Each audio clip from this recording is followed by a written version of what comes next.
Thanks for the introduction. My name is Simon Naylor. Since a small boy, I've been sort of very fortunate to know exactly what I wanted to do in life. As a family, we visited the game parks, the game reserves of Zululand, which is in KwaZulu-Natal. And one in particular was called the Mkuzi Game Reserve. For those that know it, it is a very small park, but really, really pretty. And as kids, we would go with armed field rangers and track black rhino and white rhino. We'd go to the bird hides. They have these incredible fever tree forests and look at birds. I knew all the birds by name and call. And I knew as a small boy that is where I wanted to work. And I wanted to protect rhinos like these armed game guards or field rangers used to. I finished school and studied for a wildlife management degree. And for one reason or another, I couldn't get to Mkuzi, but I ended up in a small game reserve, private game reserve next door to Mkuzi, which I felt was as close to Mkuzi as I could get. And I ended up spending almost 30 years there, sort of doing exactly what I wanted to do. It was my dream job. It's really been a privilege. I left Phinda and then beyond about 3 years ago. But Ignacio asked me to come and sort of talk about the story of the remarkable story of Phinda. So I'm hoping I can do that in the next 40 minutes. It's a long story. I think, or let me first sort of explain or tell you where it is. So Phinda is obviously in South Africa. It's in the province of KwaZulu-Natal, which is here on the east coast. And it's in a region called Maputoland. Maputoland is wedged right up on the Mozambique border. It borders on Mozambique, and you have Eswatini or Swaziland, and then you've got the Indian Ocean just on the eastern side. It's a really small area. The region itself extends into Mozambique, and this is a little bit of a closer view of Phinda, or what is now the Munywana.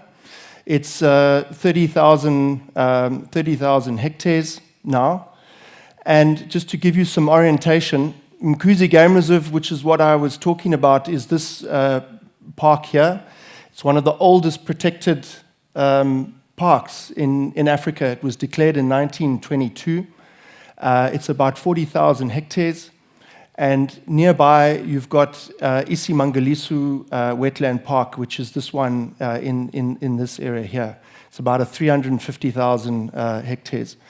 And a lot of it is made up of this estuary, Lake St. Lucia, which is the largest estuary in Africa. And then obviously you've got this beautiful coastline and the Indian Ocean that sort of runs past it.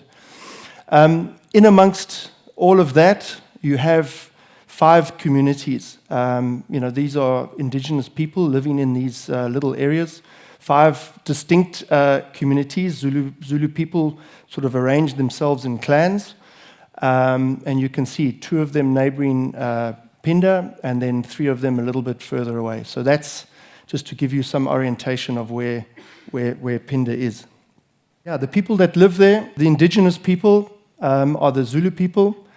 The largest ethnic group in South Africa, and I would say probably some of the fiercest warriors on the African continent. To this day, they practice a lot of their traditions and customs. As you can see from this gentleman, he was getting married, and I was very fortunate to be invited to his wedding.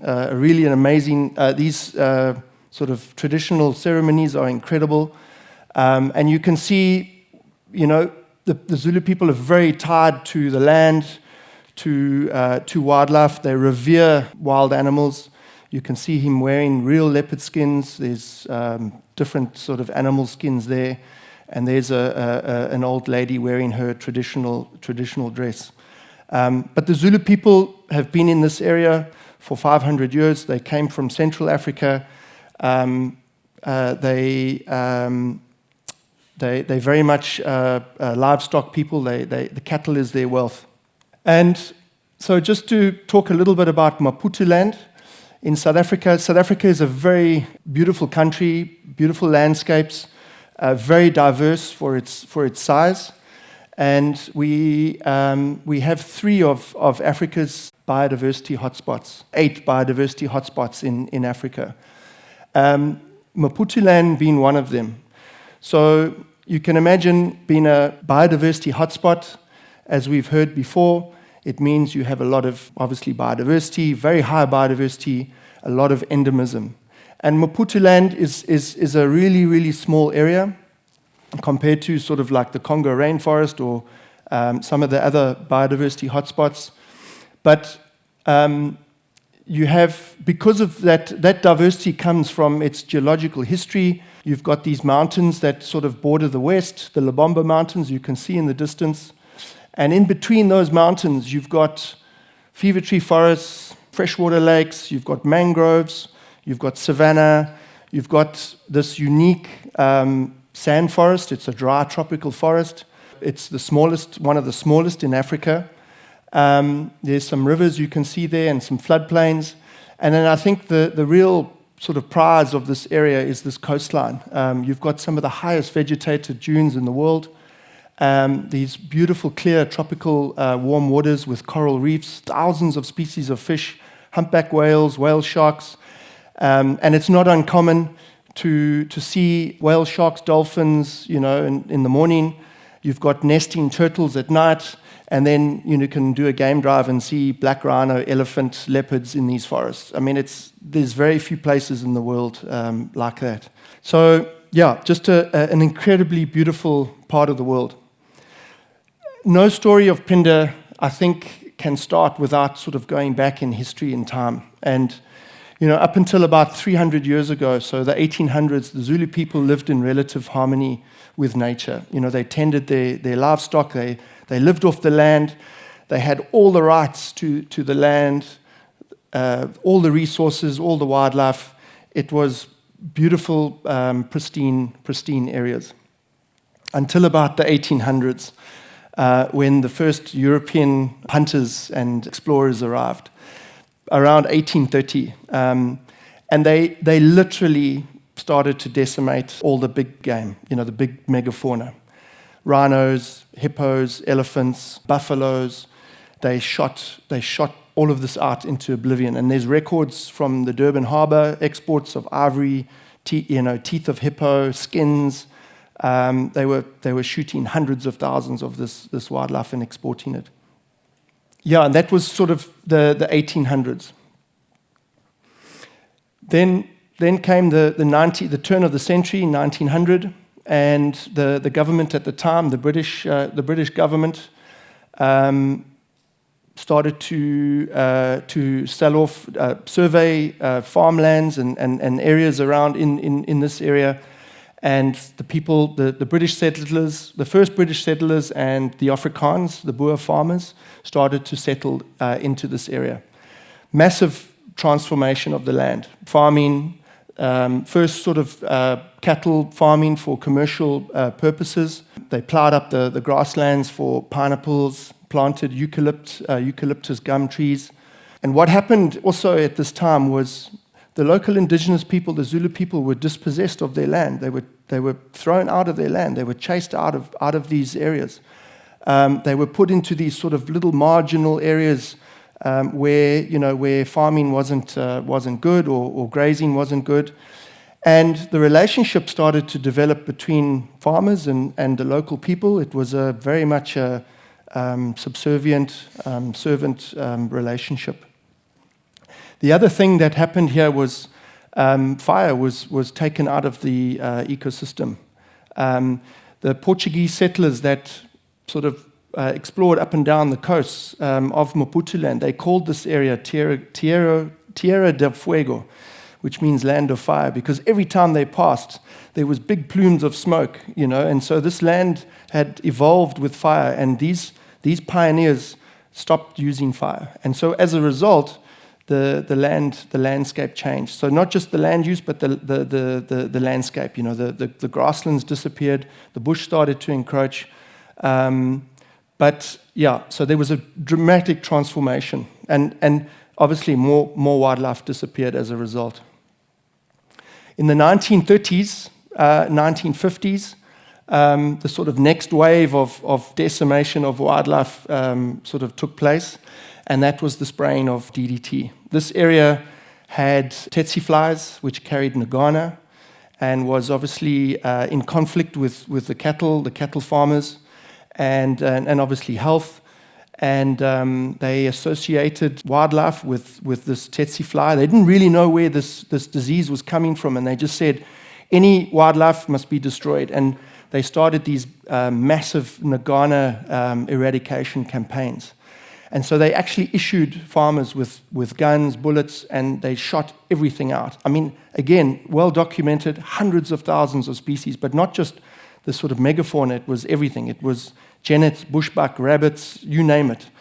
So by the 1990s, this land of Maputo-land was totally devoid of large mammals. There was obviously a few national parks, or a few game parks, Shishliamfalozi being one, and Mkuzi being other one, where there was sort of these small pockets of wildlife. The rest of it was gone and transformed. And also what was really important was people had been dispossessed of their land. And I didn't mention it, but the Zulus were some of the first practitioners of conservation and conservation laws before even Europeans arrived. King Shaka, who was the king at the time, had closed seasons for hunting. Certain game was not allowed to be hunted, etc., etc. So they actually practiced conservation. And so by the time Phinda started, that was gone. People weren't involved in conservation anymore. They didn't have land to manage. They didn't have wildlife to derive benefits from. So there was this massive transformation in the space of 250 years. So all the big game had disappeared. Lions had gone completely from the province. Elephants had gone. Pangolins. There was a few hyenas, leopards on some of these farmlands. And obviously, as I've mentioned, in some of these parks, there was a few animals left, that were being protected by the government. So ecologically, that was the situation in 1990, or the end of 1980. Socially and politically, if you think the situation ecologically was bad, South Africa politically and socially was a mess. I mean, those South Africans that are here will know, and all of you will know, what was happening in South Africa before 1994 was really, really troubling. 1950, the government at the time started to introduce these race-based laws. Indigenous people lost all their rights, Just to give you an example, that little girl could sit on that bench in a park. Those two ladies couldn't sit on that bench. It was so ridiculous. And towards the late 1980s, the ANC government, the liberation movement, and others sort of started to wage a military rebellion, or they turned to an armed conflict. And South Africa, leading up to 1990, was really a bad place. There was economic sanctions. No visitors, international visitors, were coming to the country. So there was no international tourism. There was civil war, threats of civil war. There was politically motivated killings. This scene that you see here was happening all the time. It was really, really getting bad. Until this man was released from prison, Nelson Mandela, and it was in early 1990. And it was then that things started to sort of change, and there was a little bit of hope in the country. But up until that time, things were really, really, it was a tinderbox. We almost went to civil war. And if it wasn't for that man, I don't think South Africa would be where it is today. And certainly Phinda, the story of Phinda, would not have happened. It just wouldn't have happened. And what was incredible was he spent almost 30 years in jail, but he put nature and the environment he really put that as a driving force around social and sustainable development. He really placed that. In a lot of his speeches, he said, we need to protect nature. And so he gave, I think, all of us a lot of hope. But it was only until the 1994 elections, and even between the time that he was released in 1994, things could have gone completely the other way. So the story of Phinda started in 1989. So all of this at this time, there's no animals, there's conflict, there's civil war about to take place, there's no international tourism, and two gentlemen, one Kevin Leo Smith and another one Trevor Coppen. One was a property developer, the other one was a sales estate agent. He sold farms. They came up with this idea. They knew this area well, but not that well, and they saw the potential for some old farmland. So this is Umkhuze, if you remember the map, and you've got isiMangaliso Wetland Park. This sort of dark green area is farmland that was cattle farms, pineapple farms, a little bit of hunting.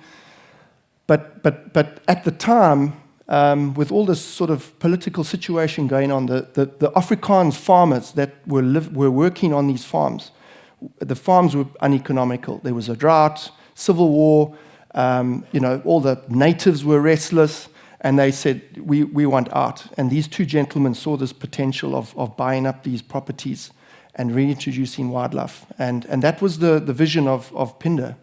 And what they wanted to do as well was connect these two government-protected wildlife areas. They used to be connected in the past, and they thought that if they could develop a game reserve here, they could create these corridors, for wildlife once more and link Umkhuze to the Indian Ocean.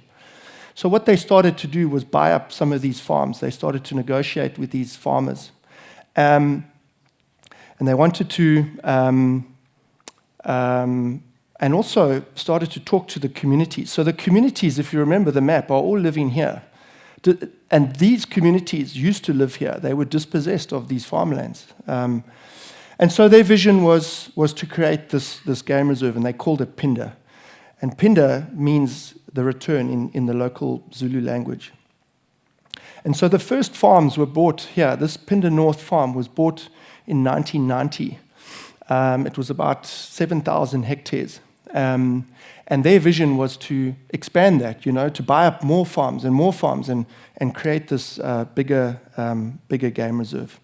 And so that became the Phinda vision in 1990. People thought they were crazy. Why would they at the time want to do this?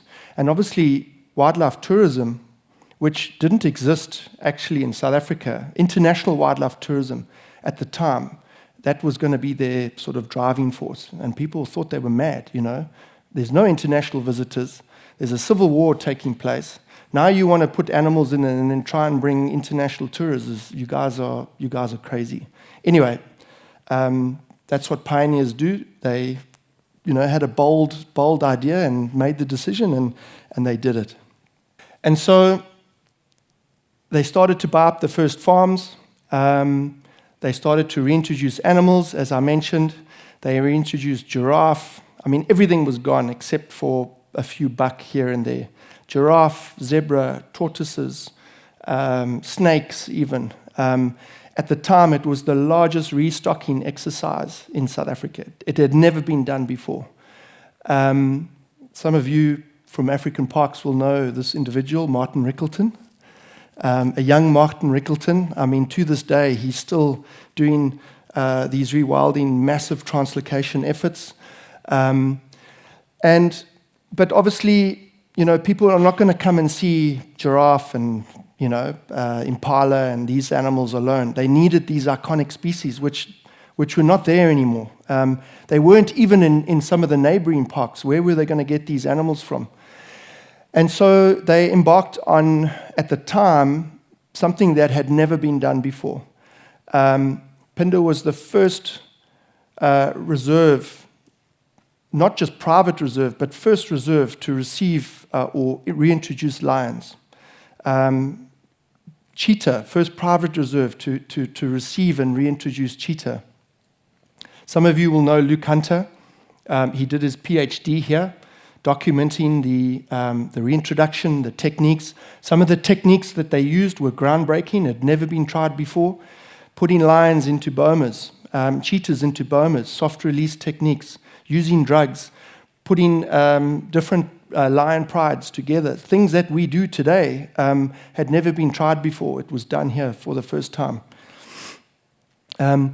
Rhinos, these white rhinos, 21 white rhinos were moved from a reserve nearby into Phinda in one day. It had never been done before. And then elephants. Can you see that little trunk sticking out? Now, this lorry is just a lorry that takes bricks and rubble and goods, and they didn't have trucks that were designed for elephants. And even at the time, they didn't know how to catch big elephants, and so they caught young elephants, 11, 10-year-old elephants from the Kruger National Park, where they were culling them. They said, let's not waste these babies. Let's take the babies and send them to Phinda. It had never been done before.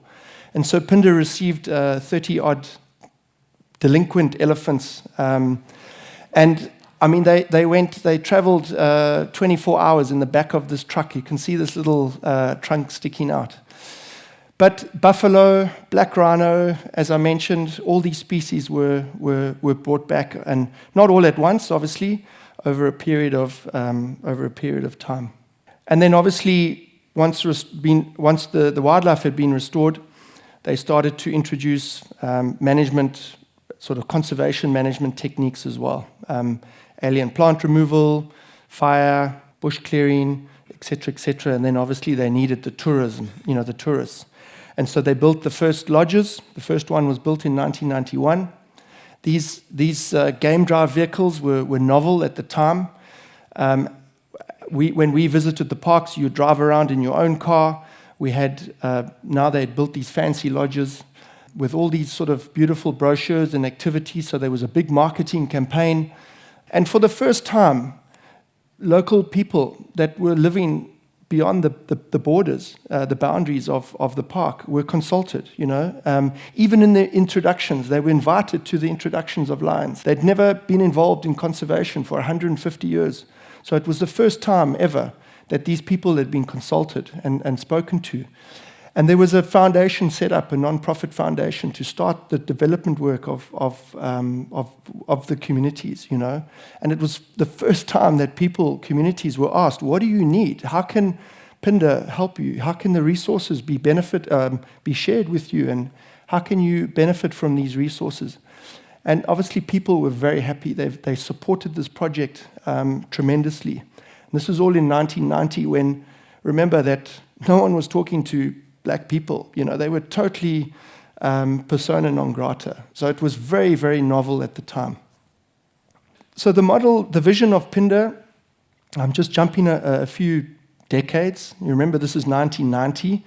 I think from the beginning, obviously the model was to benefit, the communities would be consulted and benefited from the reserve, from employment, the development of clinics, healthcare facilities, supporting education and things like that. But what happened in 2005, something quite special happened. In South Africa, obviously people were dispossessed of their land, and there was a whole program and process of people claiming back their land. If you could claim and prove and show that you lived on a piece of land, you could either claim ownership, or the land would be restituted back to you as a claimant, and then you could get benefits from it. And these communities, because they lived on that land, they submitted a land claim to Phinda, and about 2/3 of the Phinda land was claimed. And at first, the Phinda management and the company that was running, they were going to oppose the claim. This was a threat to the reserve and the model and the livelihood that they were receiving, the business of Phinda. And then I think there was a rethink, and it was, the thought was, this shouldn't be a threat. this is just another sort of transition and a stage in the development of the model, and having people more inclusive in the reserve and the decision making of the reserve. And so what happened was an incredibly groundbreaking deal took place. And again, this was a first in South Africa. That land was given back, the ownership was changed and given back to these two communities and the claimants. And this took place in 2006. And so people had an even greater interest and stake in the reserve. And then what happened was, because now people were sort of invested in this, they started to want to give more land of their land. And so the reserve expanded. And this is just a photograph showing you of us sort of ceremonially cutting fences. The reserve started to expand, and community-owned land started to come into the reserve. And not just the land, but they have a share in the wildlife. So they own the wildlife as well now. And so this started to take place, and the reserve grew and grew. So what is the Phinda model? And someone spoke about an economy, a conservation economy, and it's very similar to that. And there's 4 core pillars. One of them is obviously tourism, providing a very profitable, it needs to be profitable, it's a business of wildlife and wildlife tourism and lodge, a sort of a beautiful lodge experience. You can see the photographs here. This is one of the lodges. Oh, I'm pointing at the wrong thing.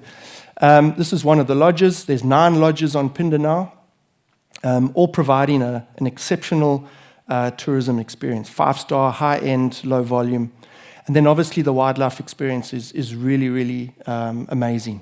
Some of the best in the world, and it's won numerous awards, for tourism and lodges.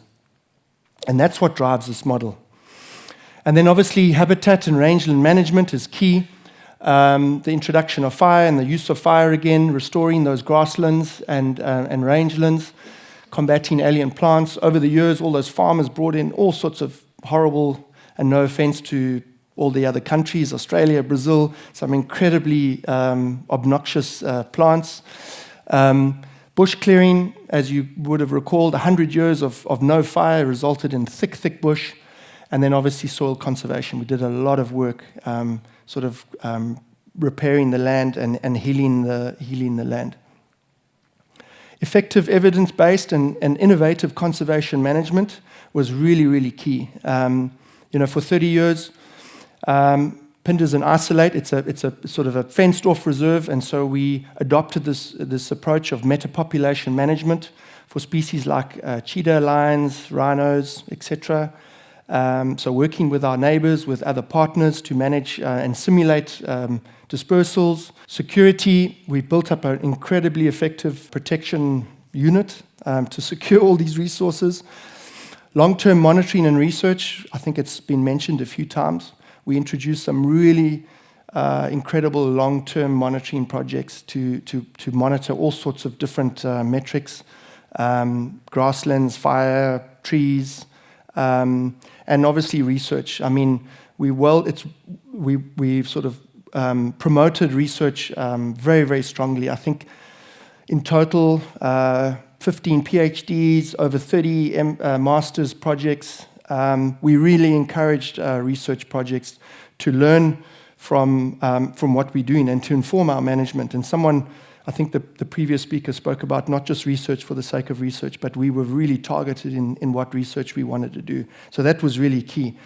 And then translocations. We did some incredible translocations. Just one of them, for example, this elephant bull, we introduced tuskers from nearby reserve.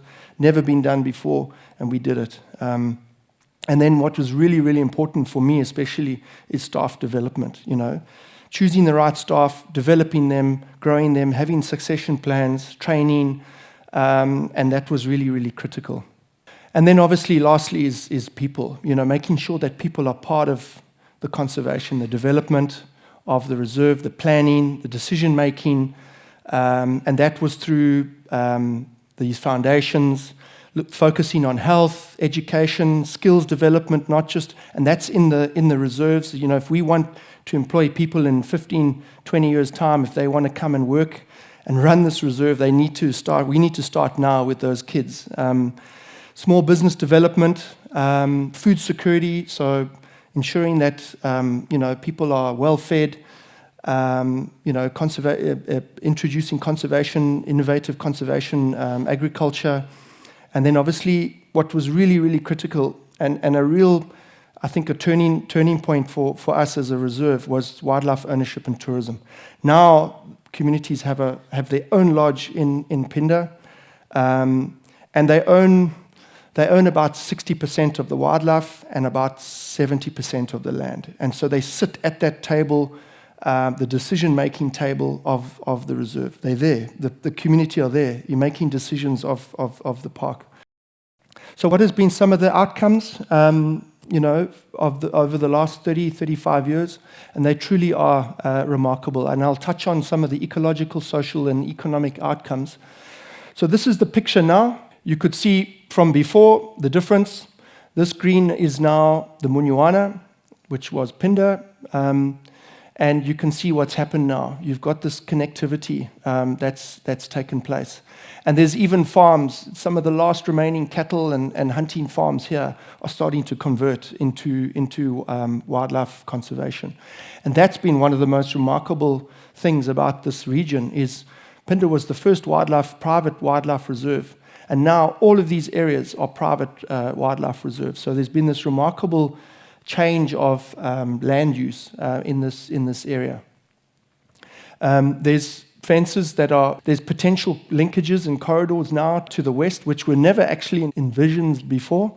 And then you've got linkages now to the north and obviously to the southeast. There's still a fence between Mkuzi and Munywana, and in my opinion, that is the next sort of transition and goal. I think one of the most remarkable things has been the expansion of the reserve, and purely through this model of conservation tourism. 5 communities are impacted. There's 70,000 people now impacted. Starting off from this little farm up in the north, you now have this 30,000 hectare private reserve. And if you look carefully, you'll see this was all owned by the company that owned Phinda, Conservation Corporation Africa. Now they own just a sliver of the original land. Most of the land, including that now, I believe, in the last 3 years, that this dark area now is all owned by 2 local communities that used to own that land, which is quite remarkable. This is just an infographic. I'm not going to go into, and it's so small, but it just shows you the remarkable achievement that Phinda, that little piece of Phinda, has had on global conservation. I think you were talking about it earlier. So the green is all the animals coming in to Phinda in the 1990s. Cheetahs, elephants, lions. It doesn't even talk about giraffe. And then the red is animals going out, and not just animals. You'll see, Phinda's had influence in South America, and it was mentioned yesterday, expertise. And India as well, on the subcontinent, in Sri Lanka and India. Just some highlights. And again, these are all world firsts. Phinda was the first private reserve to donate white rhino to Botswana. We donated 6 white rhino and translocated 6 white rhino to Botswana. That led to almost 100 going to Botswana. Unfortunately, not many of them are left. The largest rhino airlift, 30 rhinos at the time, to Rwanda. Those first 30 rhinos came from Phinda. Many of them were donated.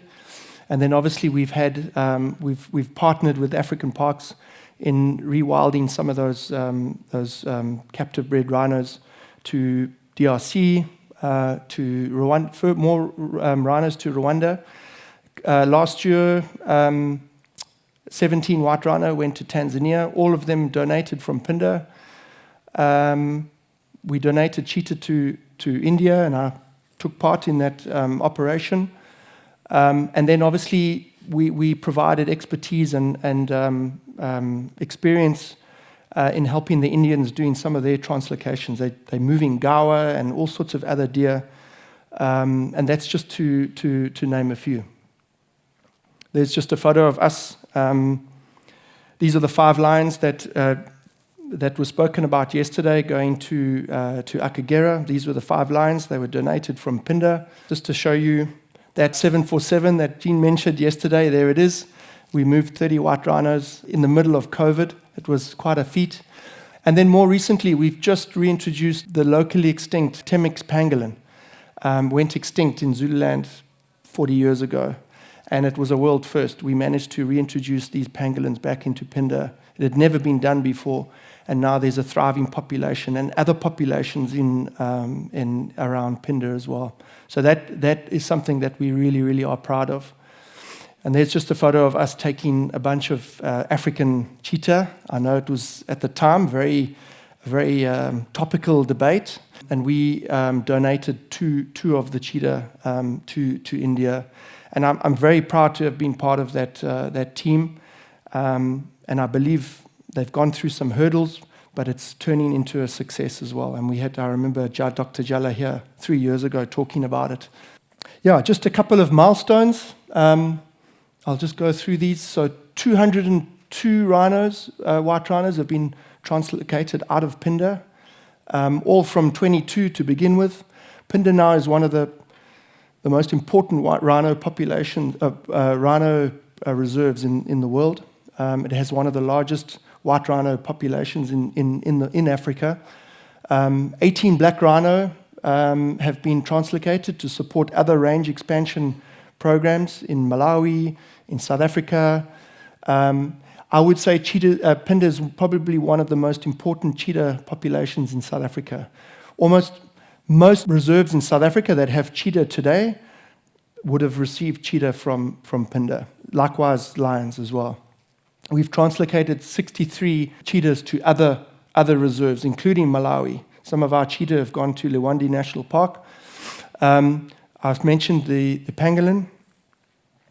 Just some other key milestones. Just the ethos of care of the land. Obviously, the lodges have introduced water bottling plants. We've managed to remove 142,000 plastic water bottles every year just by having our own water bottling plant. We discovered 2 new species. One of them was a new button spider in the sand forest. In fact, my daughter saw it, and she discovered it, but obviously didn't describe it. And then in 2017, we discovered a new rain frog. Someone heard something different and brought in some experts, and there's this new rain frog that had never been discovered before occurring on the reserve. And then I think that one of the greatest achievements has been employment, direct employment. From 1991, with those cattle farms and pineapple farms, there was mostly seasonal labor, 22 unskilled community people, and now there's over 600 skilled full-time staff. And the statistics show that 10 people are dependent on one full-time person. So that's over 6,000 people are dependent on Phinda for their livelihood. Lots of new classrooms that have been built since 1995, to 134 new classrooms. Support for lots of scholars through bursary schemes. 4 new clinics. That's a lot of support for healthcare in those communities. And then obviously the education programs. There's lots of different education programs, and you can see I'll show you some of the stats now. Just a sample shot that was back in 1995, I think, of the one clinic, really run down, and now it's a world-class facility supporting lots of people in that community. Just some economic stats. Not for the whole period, but over $5.5 million in local procurement, so making sure that you're buying locally and supporting that local industry and business. $5.9 million in capital investment, so that's schools and classrooms. More than $4.5 million in annual disbursements to community partners. $7.5 million in wage contributions, and more than $22.5 million in lease fees. So that's the payments that Phinda is making to lease the land off those communities. That's quite staggering. Sorry, that will be until 2042. So that's a lot of money going into those local communities and being generated into the local economy.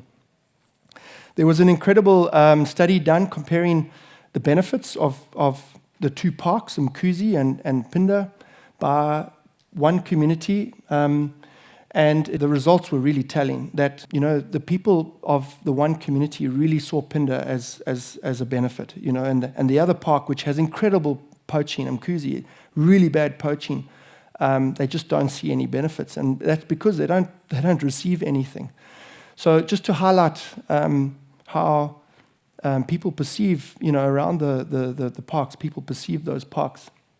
And there's been a recent perception survey done now, but I don't have the results for it. Just some of the hardest moments and the key challenges.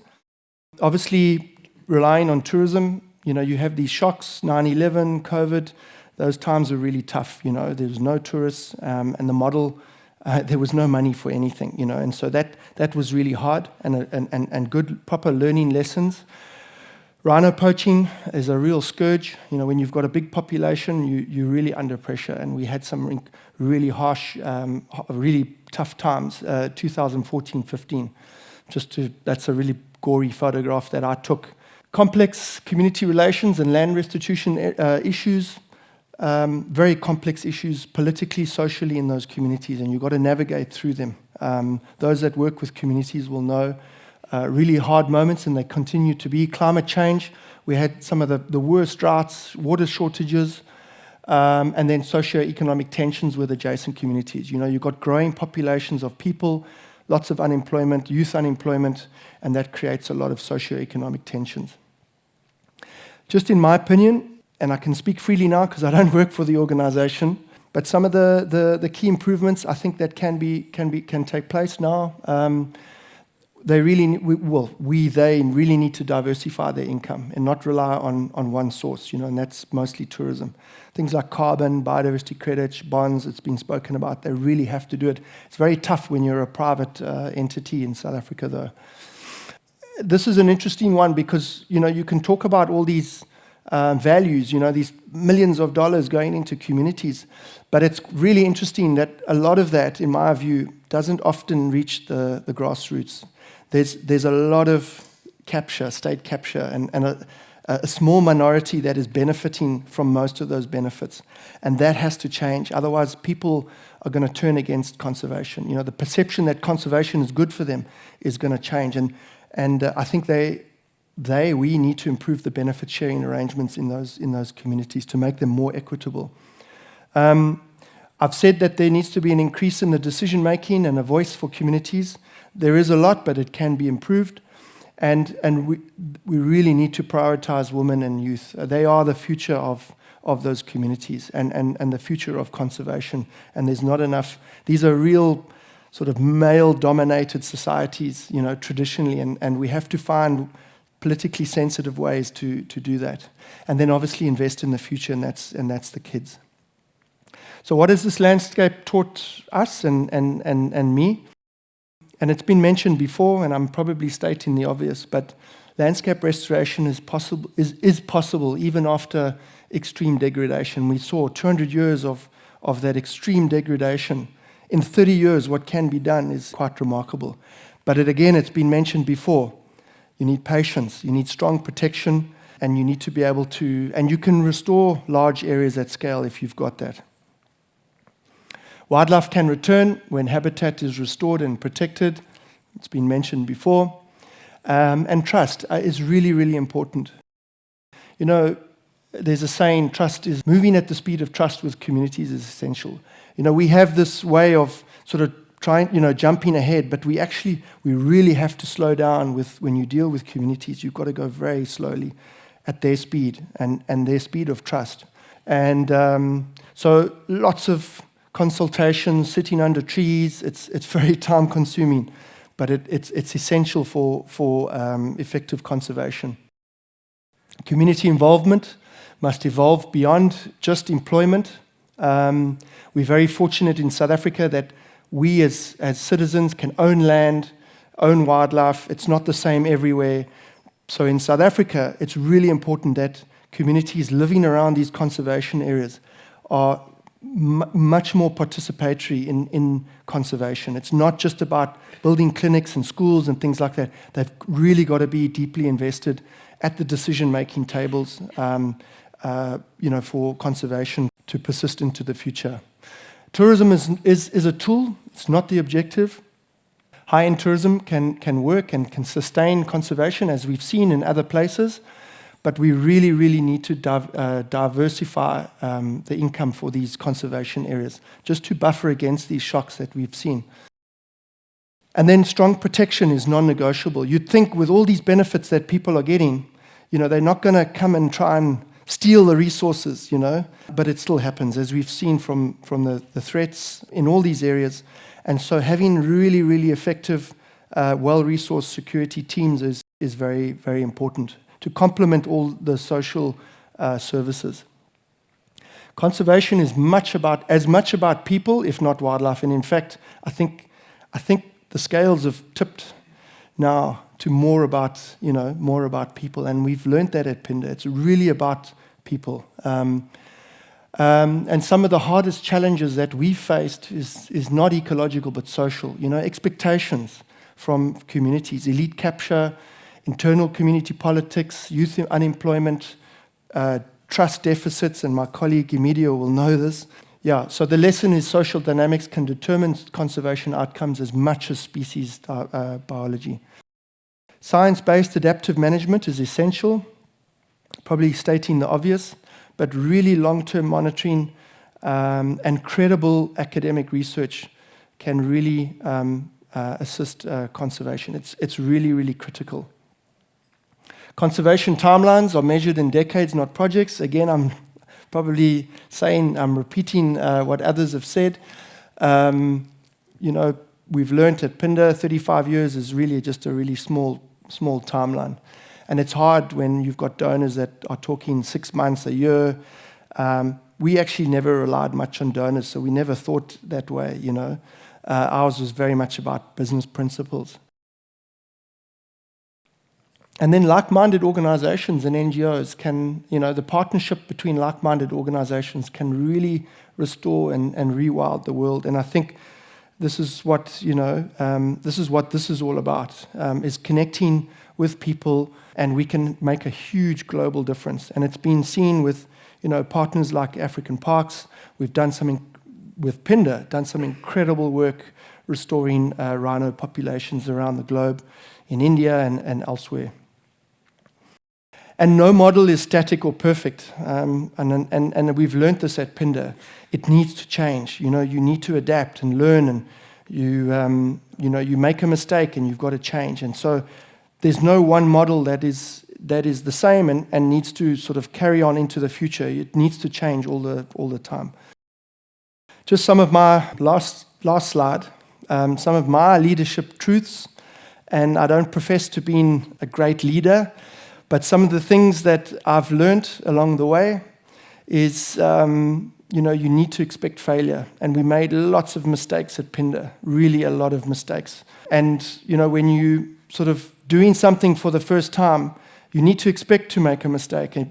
But you need to be bold and brave. And I think if you are not making mistakes, you're not doing something right. You're not being innovative. And so it's really tough when you've got to make these bold decisions and you've got these mistakes and this potential criticism coming from all sorts of directions, especially with social media these days. Success is never final, and I think it's been mentioned a few times before. There's no end game. I think we think about, this is going to end. There isn't any. And we're actually not succeeding, because we've still got this year and next year, and we've got to think like that. There's no final end to success. You can't please everyone, and I've put you at bloody hard work and work-life balance, and that's really key. Phinda was very, very hard work. 7 days a week, 24 hours, you're on call, dealing with all sorts of crises. And what is really important, I found, is having that work-life balance and instilling it in your, in your staff, being the example to your staff. You're not a machine. You can't work 24 hours. Otherwise, that's when things unravel and things go wrong. And also, you're not going to keep staff for 25 years. And yeah, so just to close out, just coming back to Nelson Mandela, this is one of his amazing quotes, and I think it's so true, because all of us are facing this dilemma. And I can honestly say that the Phinda story, the Phinda model, has achieved this. There's still lots of challenges, but it has been incredibly successful. And yeah, I've got a little video here to close off with.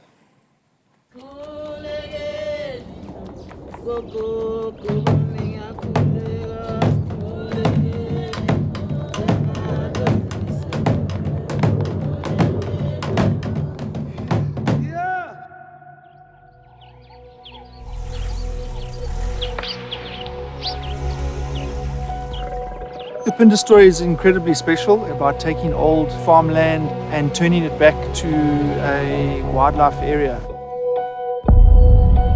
I like our ethos: care of the land, care of the wildlife, care of the people. Even in the community, I see all the kids showing interest. Our community involvement is very unique. I started working here as a porter. Now I'm a general manager for the South Lodges. I think we got such a special culture. We don't treat our guests as guests.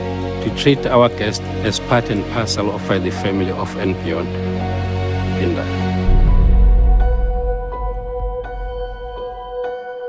Some of the groundbreaking work that's taken place here at Phinda is we've managed to restock most of South Africa with cheetah. Rwanda has restocked their lions, which went extinct about 15 years ago, with lions from Phinda. A lot of the rhinos that have been translocated to Botswana have come from Phinda. I feel like I'm home, and without Phinda, I wouldn't be what I am now. Restoring the land, we've changed the lives of the people and the wildlife too.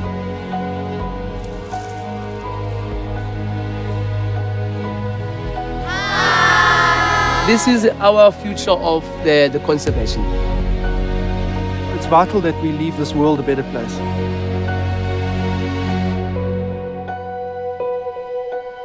Phinda means return. So even if they don't plan to come back, they'll come back because it means.